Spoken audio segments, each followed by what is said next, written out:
Début octobre, Bruce Toussaint, figure phare de BFM TV, a annoncé à la surprise générale son départ pour TF1.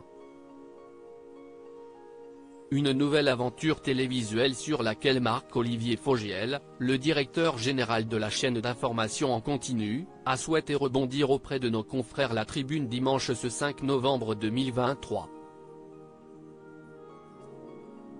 De nouvelles confidences sans aucun filtre. Dans l'univers télévisuel, les stars de l'info vont et viennent. Après un mercato estival plus qu'animé, CIST Bruce Toussaint, alors à la tête du Live Toussaint sur la case 9h-12h sur BFM TV, qui a annoncé son départ sur TF1. Une annonce choc qui s'est orchestrée en octobre dernier, soit quelques semaines après la grande rentrée. Obligeant ainsi Marc-Olivier Fogiel, le directeur général de la célèbre chaîne d'information en continu, à s'organiser au mieux avec ses équipes avant la rentrée de janvier, la date du départ officiel du journaliste étant le 15 décembre. Bruce, à qui je souhaite une nouvelle fois bonne chance, restera à l'antenne jusqu'à mi-décembre, avait indiqué dans la foulée l'époux de François Roland, visiblement pris de court. Pour pallier l'absence de ce dernier, CIST Maxime Switek, qui a été désigné par le groupe. Nous commençons, par ailleurs, à réfléchir et à construire d'ores et déjà la suite pour la rentrée de septembre, avait renchéri l'ancien animateur, dont ne peut pas plaire comblé par cette heureuse finalité en interne.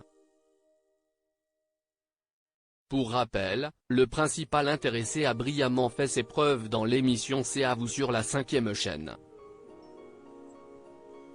Ce dimanche 5 novembre 2023, Marc-Olivier Fogiel s'est longuement entretenu avec nos confrères de La Tribune dimanche pour évoquer en toute transparence ce timing pour le moins inhabituel. En 25 ans de métier, CIST, la première fois que je vois ça, a reconnu l'heureux papa de 2 enfants. Bruce m'a dit qu'il aurait préféré rester jusqu'en juin. Mais c'était une demande pressante de TF1 à laquelle il n'a pas résisté. Une envie de déstabilisation de la part de TF1 ? Connaissant le métier sous toutes ses coutures et dont la concurrence est rude, Marc-Olivier Fogiel accuse le coup. Sans être paranoïaque, on peut se demander s'il n'y a pas une envie de déstabilisation. Surtout quand on voit que depuis un an, TF1 a essayé de débaucher une vingtaine de personnes à BFM TV, à l'antenne et hors antenne.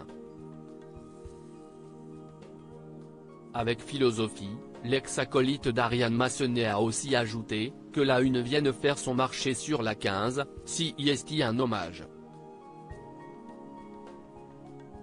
Et ça montre surtout que BFM TV est un vrai vivier de talents qui, d'ailleurs, ne réussissent pas toujours une fois partis. Car le succès de BFM TV, CIST BFM TV. Au cours de cet entretien exclusif, Marc-Olivier Fogiel n'a pu faire l'impasse sur d'autres départs qui ont également fait grand bruit. Impossible de ne pas évoquer celui de Pascal de la Tour du Pin, qui travaille désormais pour C8, touche pas à mon poste note de la rédaction, ou encore celui d'Aurélie Casse, qui a décidé de se lancer sur France 5, c'est à vous note de la rédaction. Il n'y a aucun malaise. Il y a un décalage entre ce que nous vivons vraiment à BFM TV et la façon dont cela est commenté. A martelé celui qui s'est récemment offert les services de Laurent Ruquier. CIST dit.